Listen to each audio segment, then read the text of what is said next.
c'est pas la bonne affiche au mur. Je suis à la faculté de droit de l'université Lille 2, devant l'amphithéâtre d'honneur René Cassin, où doit être reçu aujourd'hui Michèle Alliot-Marie. Il s'agit d'une candidate du Parti Les Républicains à la présidentielle, malgré la désignation de François Fillon à l'issue de la primaire de la droite.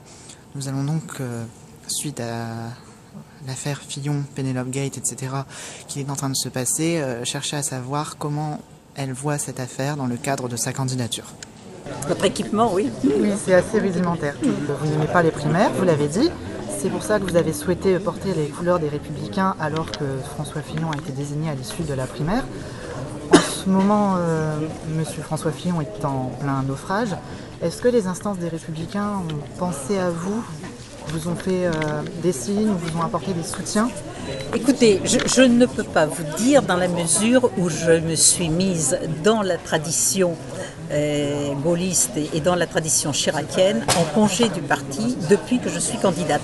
Je n'assiste donc plus ni au bureau politique ni à la commission d'investiture. Donc je ne sais pas ce qu'ils pensent, je ne sais pas ce qu'ils disent quant aux histoires de François Fillon. Comme je ne connais pas le fond, je n'en parle pas non plus.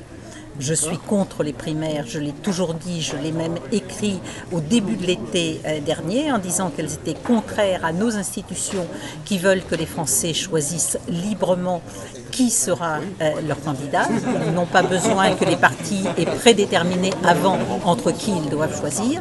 Deuxièmement, les primaires souvent obligent les gens à radicaliser leur discours pour séduire une partie de leur électorat à l'intérieur du parti.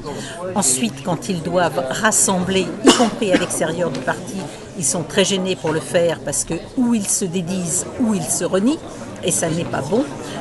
Et enfin, les primaires ont tendance effectivement à dénaturer en quelque sorte le sens de la présidentielle. D'accord. Bon, juste une dernière du coup. Est-ce que vous n'avez pas peur que votre candidature éparpille les votes à droite et donc vous fasse subir à la droite ce qui s'est passé pour la gauche en 2002? Ce que je crains surtout, c'est que l'absence de certaines propositions ou l'insuffisance de dimension sociale n'amène des voix de notre camp à aller vers d'autres personnes. Si François Bayrou réfléchit à sa candidature, c'est bien parce qu'il pense s'engouffrer dans cette part. Et François Bayrou, nous savons que la dernière fois, il a appelé à voter pour François Hollande et donc contre nous. D'accord. Vous porterez donc vos convictions. Voilà. Merci beaucoup. Merci.